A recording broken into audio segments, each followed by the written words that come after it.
Hello and welcome into ESPN FC Live. It's our 3 times new show here on YouTube. We'll be with you at this very time on the 3 days, Tuesday, Wednesday and Fridays. We'll give you a bit of the time here in the US. It's 12 Eastern till 12:30 Eastern. My name is Kay Murray.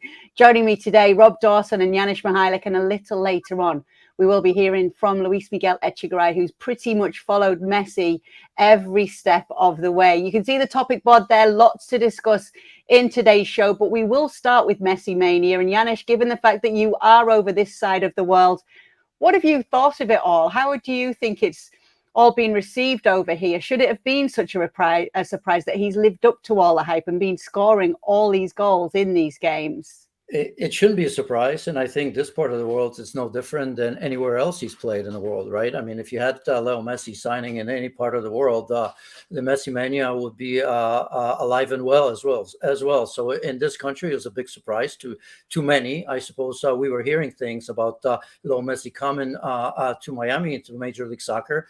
What he's done is exceptional, right? Transformational, and I mean, the impact is for everyone to see. I'm not going to downplay this by any means, just because of, it's Major League Soccer and the level of play, because it's irrelevant what he's done, right? I mean, it's 5 games, 5 wins, 8 goals, plus an assist, 2 wonderful free kicks. Those he scored before, and he would score against any goalkeeper in any league in the world. So I think, as I often say, chapeau, Lionel Messi, because he looks like he's ready to play. He looks like he enjoys it. He's smiling. He's loving every minute of it. And so is Major League Soccer, their fans, and all the eyeballs are on Leo Messi. It doesn't seem as though Tata Martino is too worried about that sweet left foot of his, where he picked up an injury in training. Semi-final coming up of the League's Cup against Philadelphia Union tonight. And that's a game that Miguel Echegaray is going to be at. That's what we're going to talk to him about. Rob, how's it been received back in the UK? Has it been as well received? Are everybody keeping up to date with what's going on with Messi? Because we've seen so many of these videos of these goals that he's scoring and the numbers on them going viral. And I mean, it has, and Janusz is right that wherever Messi goes, the attention follows, and it's not often that there's a big coverage of MLS soccer in England, whether it's in newspapers or websites. But there is now, because it's Lionel Messi.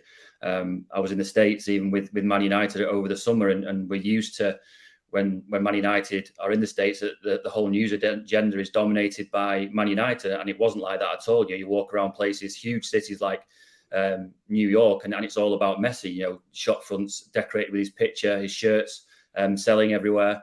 And I think it's probably the same all over the world. Messi is one of those players who transcends the sport. It's NBA basketball isn't widely followed in England, but everyone knows who LeBron James is. Everyone knows, whether you like soccer or not, everyone knows who Lionel Messi is. He's that bigger a personality and that bigger star. Do you think it's going to continue this way, Janusz? Do you think it can continue this way? Well, I think it can.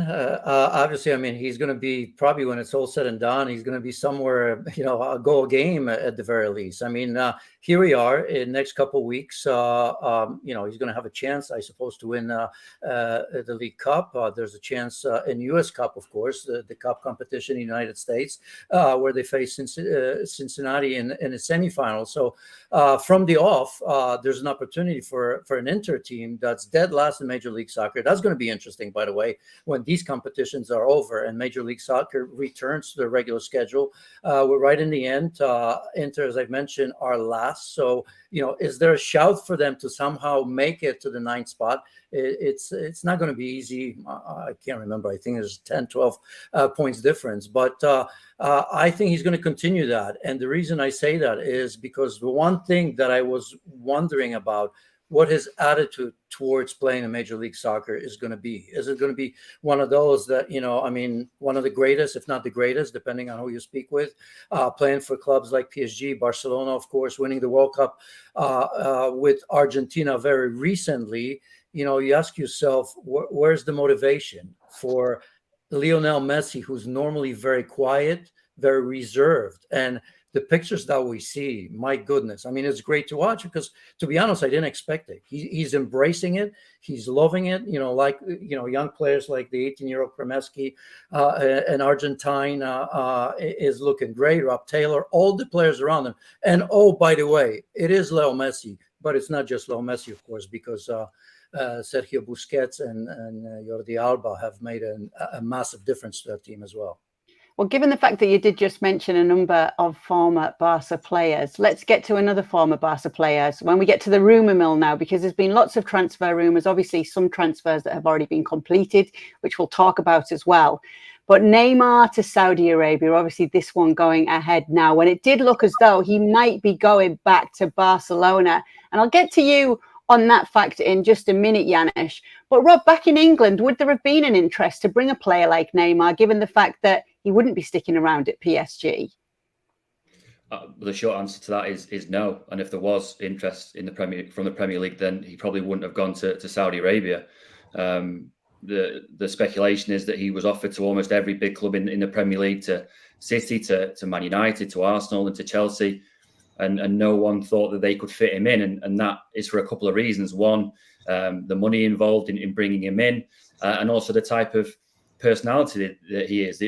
There's no question about his talent. That's obvious. It's been obvious whether it's Barcelona or PSG or with the Brazil national team.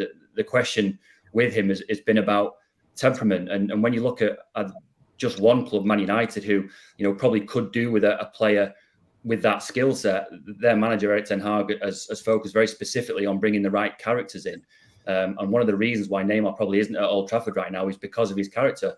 If there was interest from the Premier League, from the big clubs in Spain, possibly even Italy, then he certainly wouldn't be in Saudi Arabia. It's obviously a lucrative move because of the money involved, and I'm sure that he will do very well there. But still, the place to be for a footballer of his age is Europe. Yeah, and obviously all the reports were saying that Barca was his preferred destination if that were able to go ahead, even with the figures that were being touted. But obviously Barca were finding it difficult to sign him. They're just registering players just before kickoff in the new La Liga season. So you can see that was never going to be easy, Janusz. But we've had a question here from one of our viewers saying, is Neymar the biggest what if in history? One off, that's for sure. And that's where I have a problem with this. It makes me sad a little bit because, this is another example of, talent's not everything. Ronaldinho comes to mind, although I think of Ronaldinho as a much, much better player than Neymar anyway. But we all know about maybe lack of drive, professionalism, whatever you want to call it. A lot of injuries as well. I don't know why he's getting injured. I'm not there, but, I could guess. If he had maybe the professionalism of, I don't know, Cristiano Ronaldo and looking after himself and doing absolutely everything to be in the best shape ever, I think Neymar could have been talked about at the same level, really, of the highest. If we talk about Pele, Messi, and Diego Maradona, because even Diego Maradona found a way, and Neymar hasn't. So I can't put a finger on it exactly what it is because I don't know the man. I respect him. I wish I had an ounce of talent that he has had. But I put this under a very, very sad story of a player that had so much more to give. And I think when it's all said and done, he is going to be in that category, what if.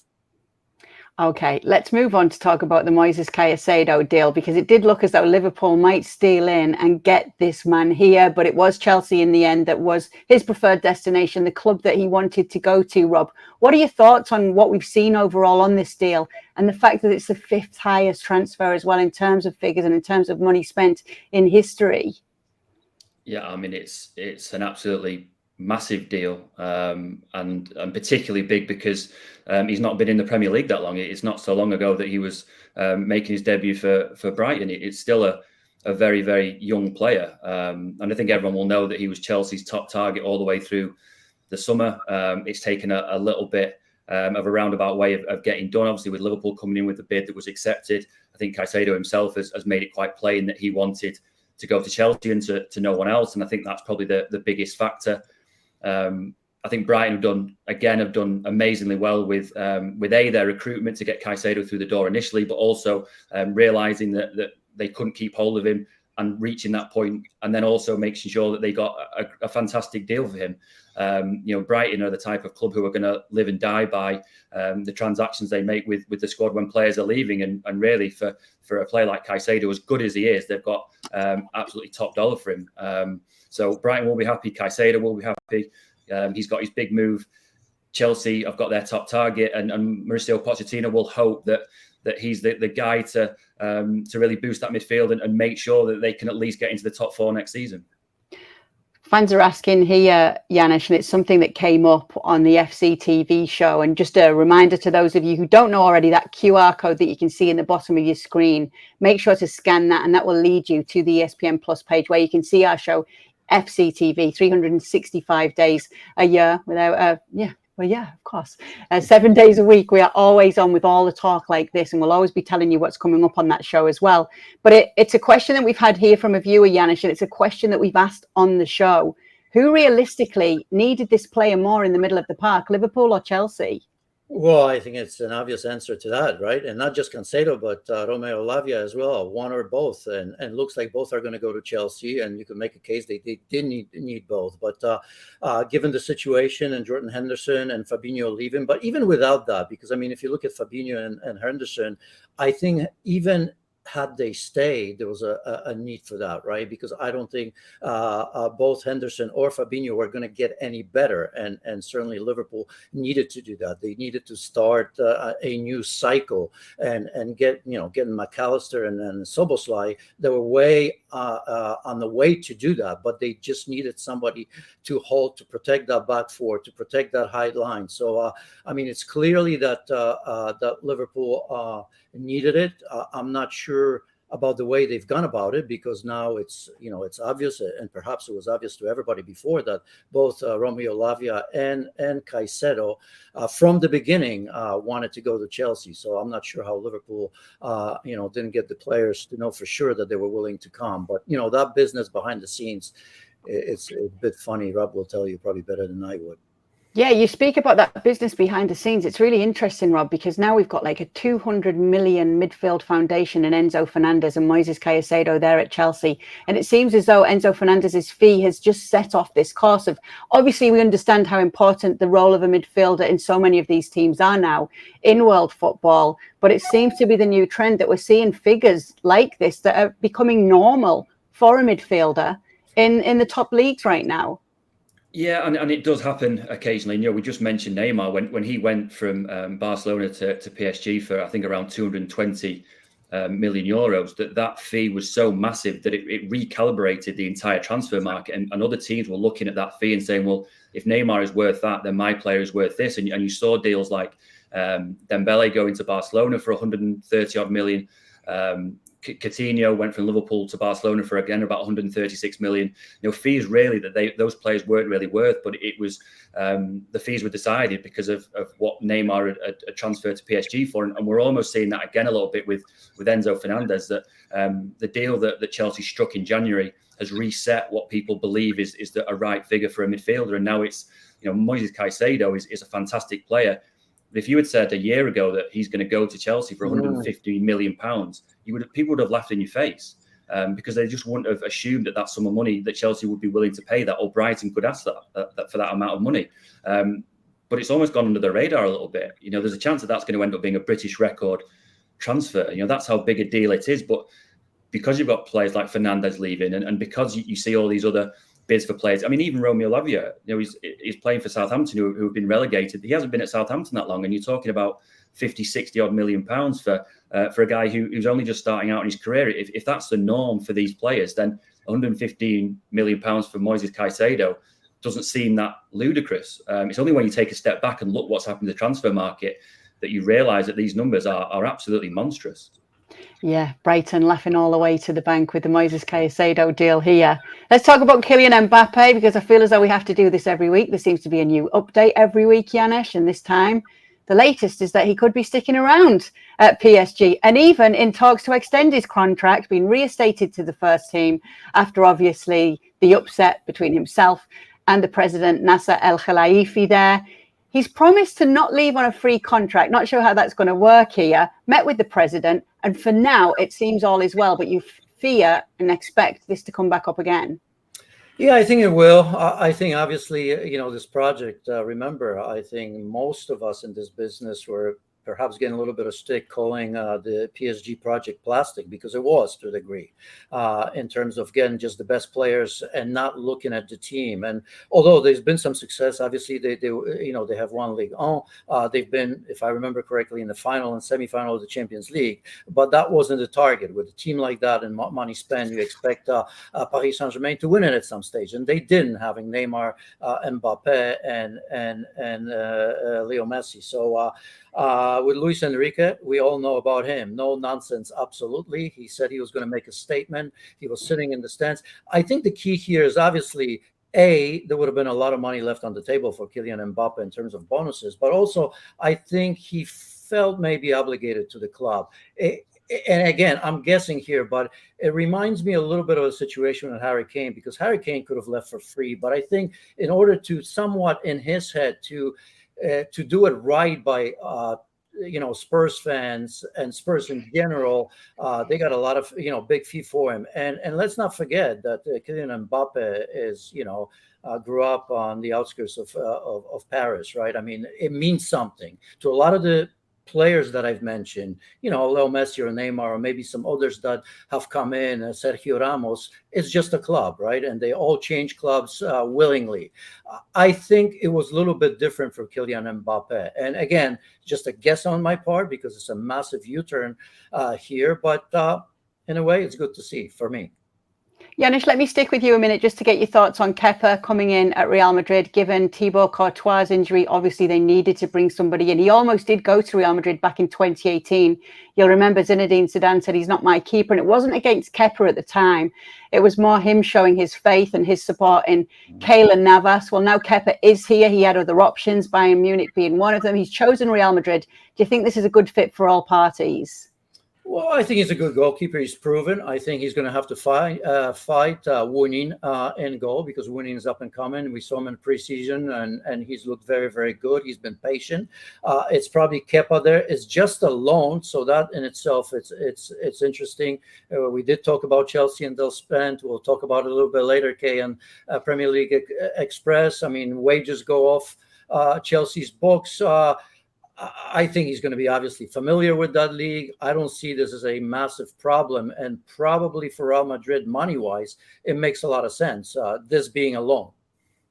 All right, Luis Miguel Echegaray is with us. He's been traveling around the country following Lionel Messi's continuing to do so. There he is. Okay, what a run as it has been, Luis Miguel. I mean, you've been there for most of it, if not all of it. Tell us a bit more about what it's been like to be there and witness this historic moment, especially in American soccer history. Honestly, Kay, and hi everybody. It's great to be here. It's been surreal. I mean, obviously, we knew that the expectations of Lionel Messi coming to the US was going to be monumental. I wrote a feature about it. We've been talking to people all over the country, not just South Florida, about it, and it's been incredible. And whenever you enter Fort Lauderdale, Miami, that area, everybody's talking about it. Everybody. I get into an Uber, and the moment they know that I'm there for the game, they want to talk about it. I go to a restaurant, they want to talk about it. I go, to other cities, and everybody's just so influenced by this movement. And it's obviously not surprising in many ways. But then, Kay, the game begins, and it's kind of incredible to see just a diversity of people, not just South Floridians, just be enthralled by what's happening. I mean, we already have talked about how monumental this has been, but as the games continue, and the fact that he scored 8 goals in 5 League Cup matches, all this ridiculous stuff that's going on, it's just unbelievable. I mean, hopefully what's happening because of that, and it is, because I have seen it, from the moment I watched their first game against Cruz Azul to the last one against Charlotte, it's not just Messi. Inter Miami's looking better. Right? Benjamin Cremachi, the young Argentinian-American, he's a real talent as well. Their keeper Calendar, he's looking good as well. So it's great to see. Tonight, against Philadelphia Union, is their toughest test. And I'm excited to see what's going to go. I'm going to be taking the train, Kay Murray, right after this. And I'll be going right there to Philly. Yes, we won't keep it too long. So let me get a few questions into one. What to expect ahead of tonight's game? You said it's going to be a tougher test. How Messi's foot is? Tata Martino has said there's not too much need to worry about his foot going into this one. And just from what you've seen, Luis Miguel, if this can actually continue. Yeah, I mean, that's a good question. Can it continue? Because a few factors, right? He's 36 years old. Argentina is going to come knocking around the door when the World Cup qualifiers come to town in September. The schedule is going to be a little bit tougher, right, in terms of MLS and trying to make the playoffs, which is almost impossible to make. But Leagues Cup and Open Cup gives them a route to get Champions Cup glory, of course. But yes, it's a marathon. It's not a sprint. So we're hoping that to see more of Messi as long as he stays fit. In terms of that injury, everybody calm down. Whenever he sneezes, everybody freaks out. If a mosquito bites on Messi's arm, we freak out. He had an awkward sort of step, and then he finished off training. He's in Philadelphia. He should be good to go. But tonight, against Philadelphia Union, who have only conceded 4 goals at the League Cup, they've lost once. Kay Murray, Janusz, Michallik, Rob Dawson, once since 2021 at home. Right? Won in last 28 matches. I love Jim Curtin. I think he makes a really organized team out of Philadelphia Union. So this will be the toughest test for Messi. But Philadelphia Union has never faced Lionel Messi. So there is that as well. Last question coming from one of our viewers. Does Inter Miami win any silverware this year with Messi? Yes, I think so. I think they have a legitimate chance at winning. Let's see. I think they're going to win the Leagues Cup. I think it's really tough to go away at Cincinnati, who are just killing it right now and making it happen. But I think they're going to win this Leagues Cup. I think they're going to win tonight, and then they'll face, I think Nashville will win the other one, and then they'll win it, which would be incredible. I know. Nashville. Listen, like, I've seen Inter Miami from Cruz Azul to now, and it's incredible to me what a player, even Messi, can do to just the entire squad. Obviously, Busquets helps. Obviously, Jordi Alba helps. But everybody's feeling so confident. Hey, by the way, last point, Kay. Obviously, he's been doing Marvel superhero celebrations, right? The first one was Thor, right? The second one was Wakanda Forever. The third one was Spidey. What do you think is going to be tonight? I think it's going to be the Hulk. Like, just rip it all out. Yeah, what do you think? Hulk. That would be cool. Can and we're going to let you go and pack your sandwiches, Louise, because I know that it's a nice little train journey for you. We'll no doubt be checking in with you again soon. We look forward to seeing your reports from that game, and we look forward to seeing what Messi's got to offer next in that Leagues Cup semi-final. Thanks for joining us. Thank you, everybody. Have a good one. All right, guys, let's move on to our winners and losers then. Let me start with you, Rob. The team that you were most impressed with in this first round of action? Newcastle. I think there's been a lot of talk because of what they achieved last season, that there was a lot of talk that would they be able to back it up? Would they be the same team? Would they struggle to kind of match what they did last season? They had a really tough game against a very good Aston Villa side on the opening day and absolutely wiped the floor with them. Isak up front looked absolutely fantastic. His goals were incredible, and it does start to raise the possibility that Newcastle could upset that established top four again. I think lots of fans ahead of the season were kind of speculating that Newcastle did really well last year, but could they get into that top four again? Would they be the team that dropped out, and Liverpool or Chelsea or Spurs get in there?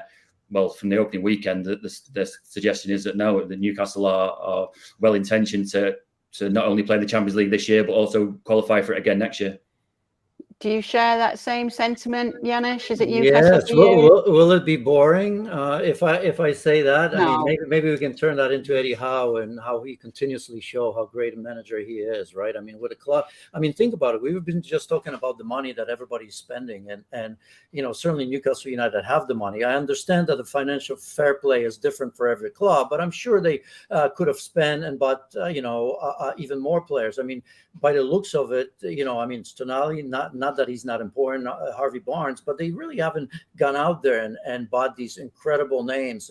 They continue to improve window by window. There's rhyme and reason and a plan in terms of how they do it, but also improving the players that they already have, right? I mean, later on, I don't want to spend too much time. We'll get to Alexander Isak. I mean, he's been absolutely tremendous. That midfield, even someone like Miguel Almiron, who's a coach's or manager's dream, if you will, playing well. And, to do what they've done to this Villa team, that game was a little bit closer for long periods of time, but But in the end, even players, managing of the players, right? Callum Wilson on the bench comes in, scores a goal. Harvey Barnes comes in and scores as well and plays a big part. It seems to me that this is, and by the way, I'm going to admit it now, even though I don't have to, I somehow have them outside of my top 4 in one of our, little prediction games. And I'm starting to regret that already. I kind of knew it ahead of time, but they're making me look silly. No, it's absolutely tremendous what they're giving their fans. Least impressed with, Rob? Man United. I thought they were absolutely dreadful, and part of that is the expectation. They had a good season last year. That they've done well, I think, in the transfer market. I think there was an expectation maybe that against Wolves that there would be some kind of marker laid down that. Would we see this team really announce themselves as possible title challengers? And they really didn't. Wolves deserve a lot of credit. They were fantastic. Gary O'Neill has got them playing, even after just a couple of days preparation, after taking over from Lopetegui. But United didn't do themselves any favours at all. They were slow. Some of the players didn't look fit. They didn't create an awful lot of chances. They were really, really fortunate. They would have been fortunate to escape with a draw. So how they managed to win the game 1-0, nobody knows. Gary O'Neill probably on the bus back to Wolverhampton last night with his head in his hands. I'm going to change it because it's too much Premier League. And we're going to have Premier League Express coming in, and I do have my views. And I have Manchester United, but I saw more positives in it because, they still got the points, and I'll explain that later. So hang around, people, when you're watching this for Premier League Express.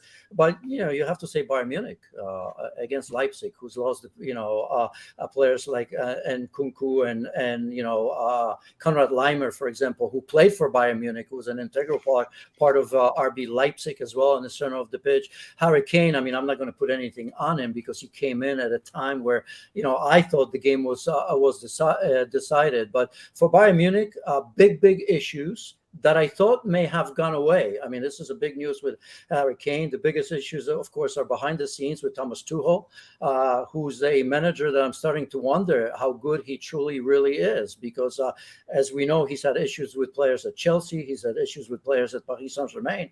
And even towards the end of the last season, and already this season, there's already talk about issues with Thomas Tuchel as well. So although the Bundesliga opens up on our air, by the way, this weekend, and this trophy you could lose, but at home to Leipzig, they've lost most of their key players, 3-0.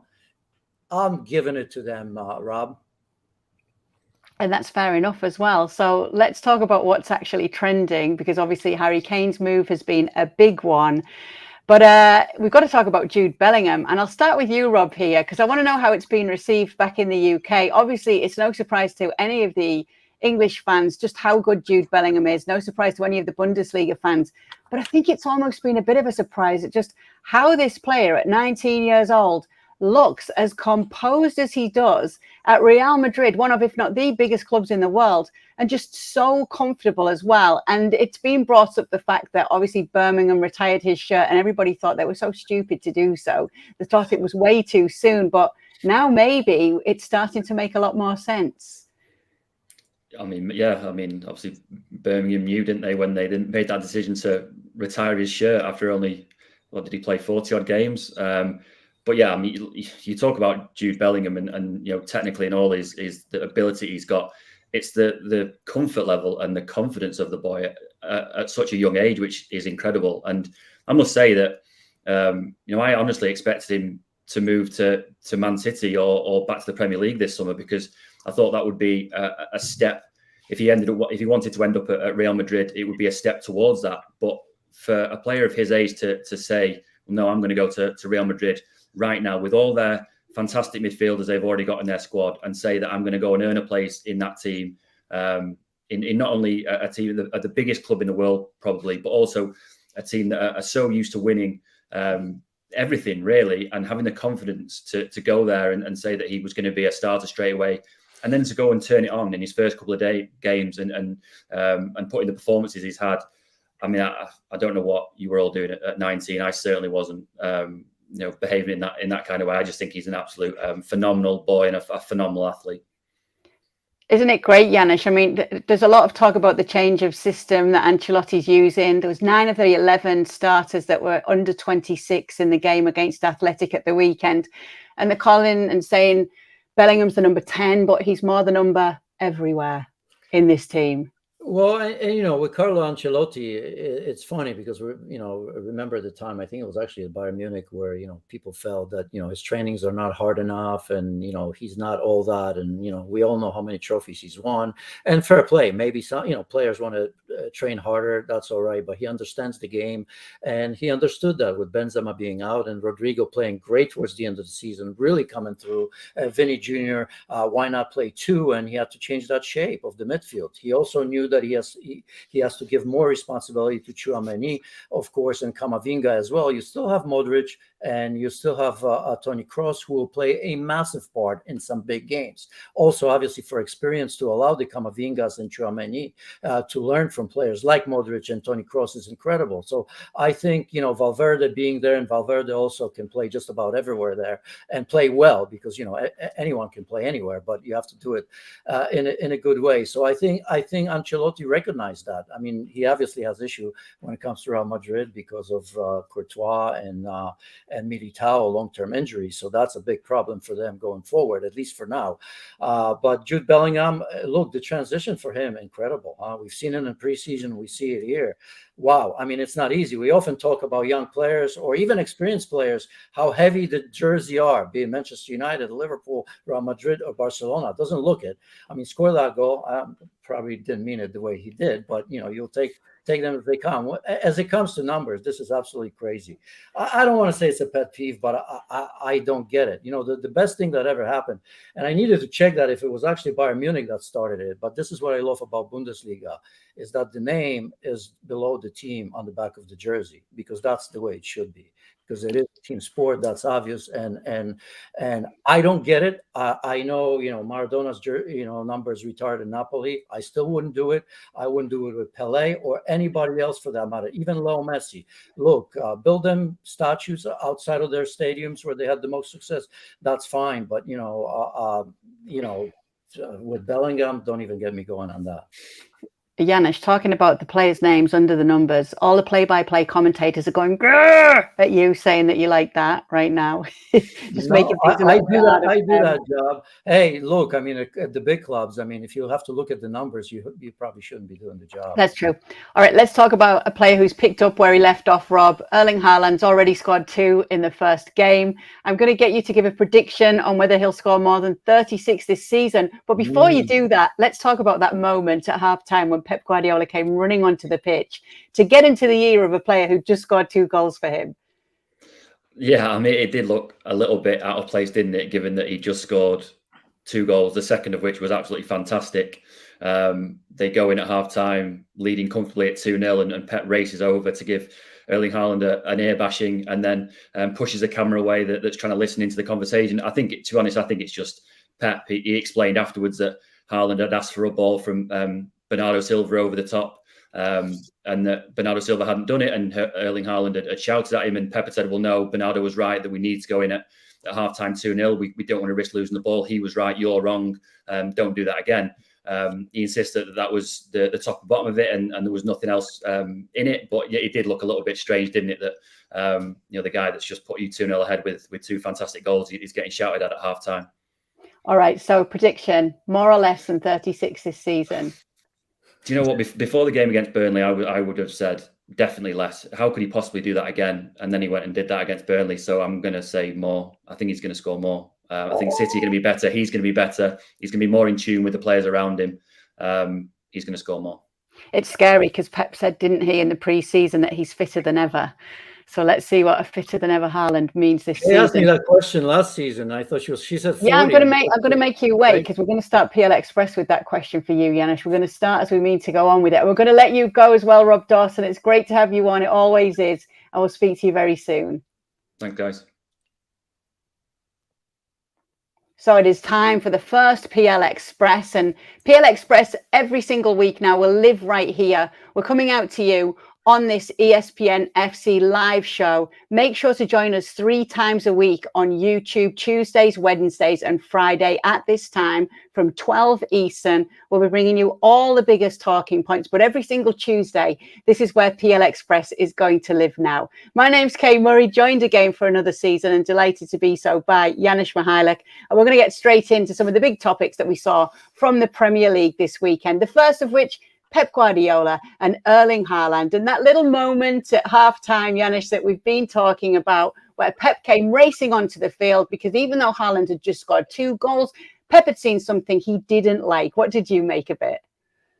I love it. At first, you kind of look at it as a former player, says, yeah, maybe just doing this for cameras, right? But we've seen him do it all the time. And the reason I have zero problems with that is because, look, Kay, you've asked me this. I'm sure every television station has been talking about it, right? I mean, the topic in terms of can Manchester City win the title again was always asked, right? And one of the first answers is, well, how do you keep this team motivated? Well, this was one of the examples from Pep Guardiola, because he's got to convince these players that they have got more to give, that they have to be hungry. How to keep them hungry? How to keep them engaged after you win a treble? You win just about every trophy now since he's been there, and a lot of the same players are there. So I think that's part of the reason. The very first game. Yes, you're Erling Haaland. You scored 1 million goals, but I think you can score 2 million goals.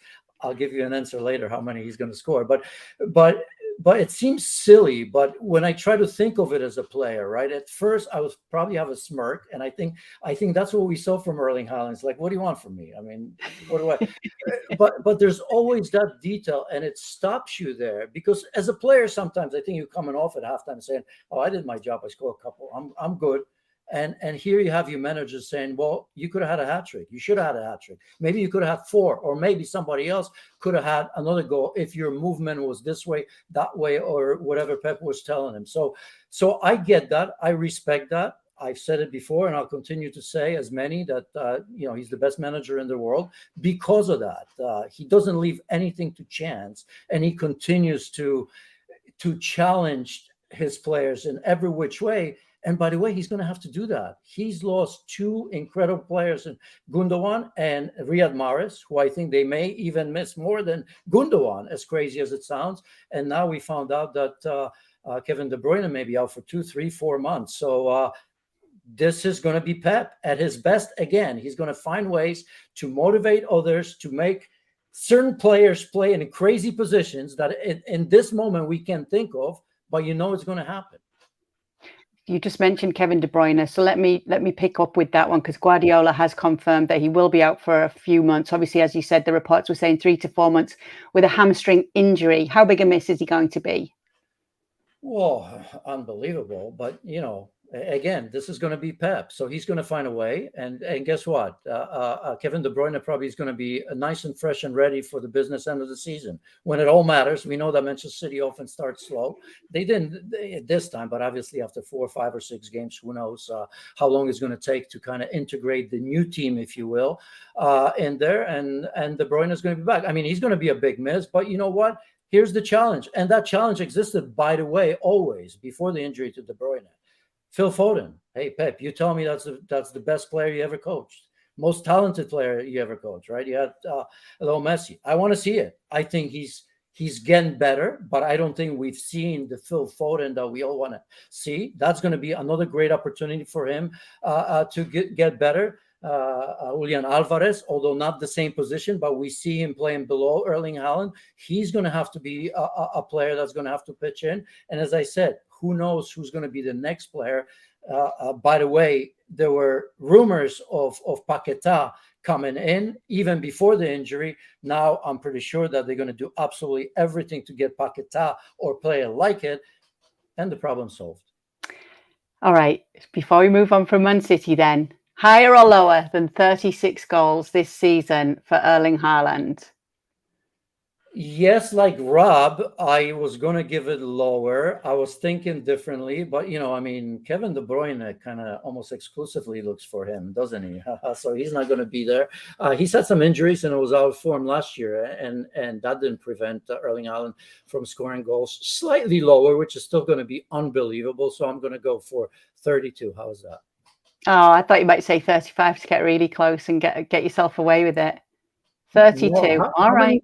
How many do you think he's going to score? Because you were much closer than I was last year. You said 40, I think. So that's pretty close. Well, yeah. Let me not ruin that then, and let me say that he'll better it. If Pep said he's fitter than last season, I'll give it 37. All right. Good on you. We got our first look at Arsenal, and obviously they've changed. They've reinforced in the summer. They are looking to go again and be title challengers this year. What did you make of what you saw from them? We got goals from Nketiah and Bukayo Saka in the 2-1 win over Nottingham Forest. After the game, Arteta said, we need to be more ruthless. And obviously that's because it was a bit of a nervy finish for them. Yes. I mean, for the first game, I think, I didn't have too many worries about Arsenal, but I was interested to see how that development takes place, right? Because the expectations are much higher now. I think they overachieved, as we've mentioned last season. They were very close in terms of winning the ultimate prize. And so what's the next step? How do you get this team better? And I think for the most part, we saw it. Obviously, Yuri Timber, that's a bad injury, because now all of a sudden you have to change. I don't want to say everything, but, you had a plan and you had a player that's played great in the preseason. And even in that game, he was very good. Now you have to change that around a little bit. But I saw a team that, once again, is going to be close to Manchester City. I mean, they're going to be the ones kind of pushing for that. Bukayo Saka, what can you say about him? And, and Gabi Martinelli, I'm telling you. And it's funny that Mikel Arteta talked so glowingly about him, because I thought he was very good. See, here's how I feel about Gabi Martinelli. There's so much coming from him. I mean, he's got a ceiling, to me, like anybody in the world. He really does. When I watch him, for me, he's even more talented than Bukayo Saka. I think Saka maybe just, I think Martinelli sometimes trying to do a little bit too much, and he needs to find that fine line between just knowing when the moment is and being what Arteta wants, right? But boy, oh boy, what a player he is. In terms of talent and potential, this is the player that's still ready to explode. There's another player in the Premier League. We'll get to him a little bit later. For me, obviously, I don't know how everybody teasing what's coming up. Bukayo Saka, that kind of goal, continuing what he did last year. Martinelli, again, absolutely outstanding. That first goal, I think he gets a little bit lucky. I don't know if he means to actually pass that ball to Nketiah, but it doesn't really matter, because the move itself, we all knew what he wanted to do, to squeeze in between the two defenders. So look, Declan Rice is doing exactly what I think he would. People will say he costs a lot of money. It doesn't really matter. He's the right man at the right team for the right job, and he's going to continue to do that consistently as well. So look, I wasn't disappointed with Arsenal. Should they have won by more? Absolutely. But it's the first game of the season. I think we should prefix almost everything we say today about every game. But so far, so good, keeping up with Manchester City after one game. They've also, just before we do move on from Arsenal, David Raya has joined on loan from Brentford. Is this going to be issues with Ramsdale for the number one spot here? Well, I think if you're Ramsdale, it might be an issue. I mean, I think Raya is brought in to be a number one. I really do. It's an uncomfortable position, because I don't know what Arteta's thinking. When you bring a goalkeeper like that, and the reason Raya and Ramsdale playing with their feet, right? Raya is better at it. I'm not saying the leaps and bounds. He's better, but you know how Arsenal and Mikel Arteta want to play. I mean, just like Pep, just like Ten Hag is trying with Onana, he understands that the lines has to be higher, and he also understands that you have to have a goalkeeper that's not afraid to come out and is extremely comfortable with their feet. So the issue here is that Ramsdale has to play himself out. The question is going to be, when he makes the first first or second mistake, is that going to be automatic? That's going to be our answer, right? Because if he's good, normally when your goalkeeper makes a mistake and you truly believe and trust that goalkeeper, you let him play out of that. And we will see what happens when there's a howler that really costs Arsenal, what the reaction from Mikel Arteta is going to be. Not just in the first game, the first 2 games. All right. Let's get to that Chelsea-Liverpool game then. Hanging over that game, and obviously we know the way it's turned out now, was everything to do with Moises Caicedo. Which team needed him more? We've talked about that earlier in this style show. But what are your concerns with what you've seen so far with both of these teams after this one game? Well, Chelsea, I mean, what a massive surprise, right? I mean, I don't even know how to go about it because, look, I mean, there's so many new players coming in. First of all, Pochettino was the right move. I think we all felt that way, right? So that's good. But, with Todd Bowley, when this all started, the transfer window in general, because he started early, at first I thought he was crazy, and he didn't know what he was doing. After that, I thought he was a bit of a, maniac, and I'm like, I'm convinced that he's crazy in terms of what he's trying to do.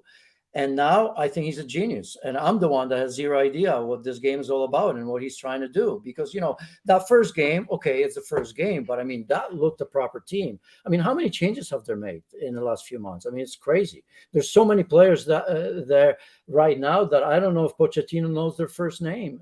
So what I saw was incredible. Moises Caicedo is going to add to that. If Lavia comes in, by the way, right? I mean, that's going to be incredible because we all felt that Enzo Fernandez is absolutely outstanding. We also knew that Enzo Fernandez needs to have freedom to play and not to be central.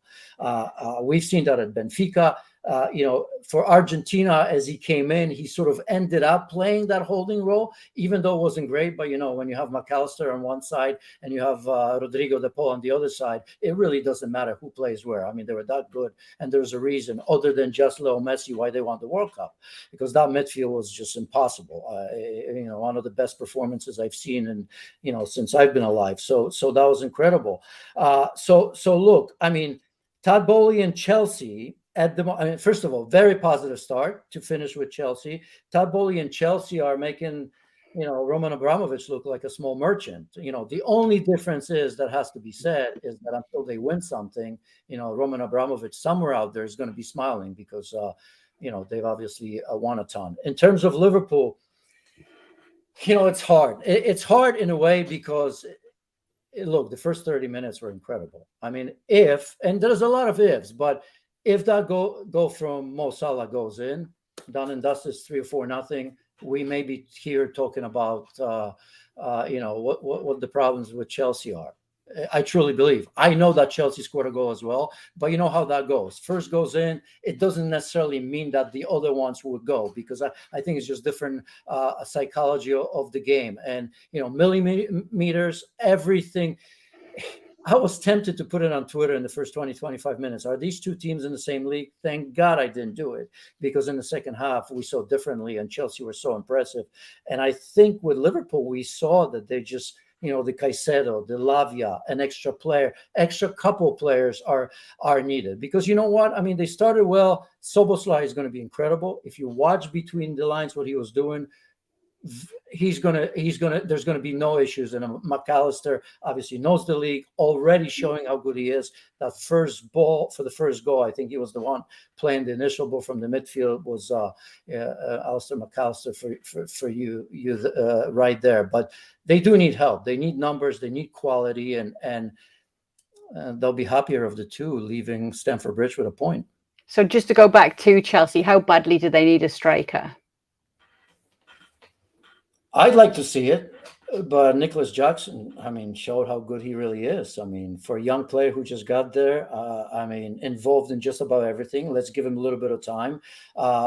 Christopher Nkunku has shown in preseason an unfortunate injury, but he's already been scoring goals for Chelsea.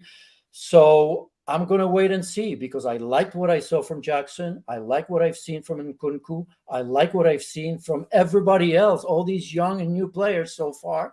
Day one, game one, But I'm not calling for a number 9 just yet, as we all did last season.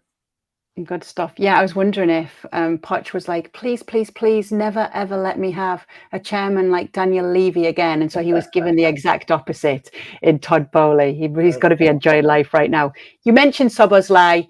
Let's talk about the best new transfer performance this weekend that we've just seen. Surely it has to be Sandro Tonali, who they're nicknaming Toonali.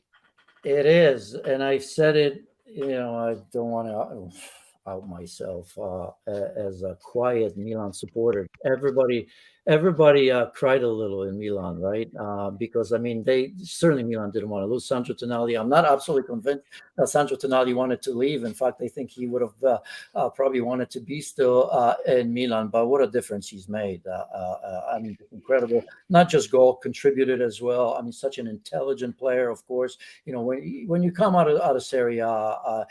I hate to use that as a cliche, but I think tactics is the least of your problem. Maybe transition from Italian football to any football is difficult because over the years, and you know that very well, Kay, right?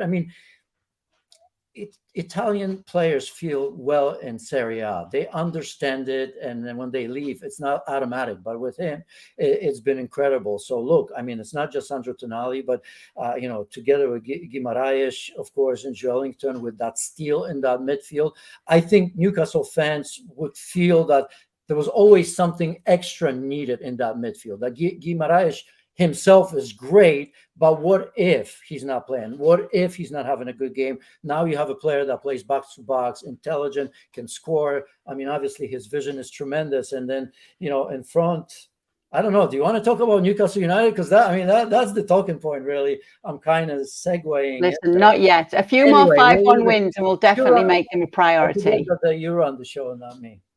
Okay. Well, great to be back with you, Janusz, and great to have you all with us. With everything that we've seen, we've got a little segment called Sum It Up there. Is there any last point you'd like to make on anything you've seen across the match day that we didn't already, Janusz? You promise we're getting to Newcastle? Because if not... Not today. We can wait for that one. Let's make it all about Tonali this time. No, Newcastle in general, I want to talk about them because, look, it wasn't a 5-1 game. I think we can agree to that. Aston Villa, 2-1 for the longest time. It was a bit of a game. It was a game, proper game for me, both ways. But Alexander Isak, when I raved about, or Isaac, I think, I have to make sure. I think it's Isaac. I'm so used to saying Isak, but anyway. He showed me how good. Last season we saw glimpses. There was an injury, obviously a new team, but my goodness, he's going to be some player. It looks to me like he's been a little bit more physical right now, assured of himself, play through the middle more so than last season. We all know he can play off the left as well, or even right if need be. But that's what I saw. Newcastle continuing under Eddie Howe.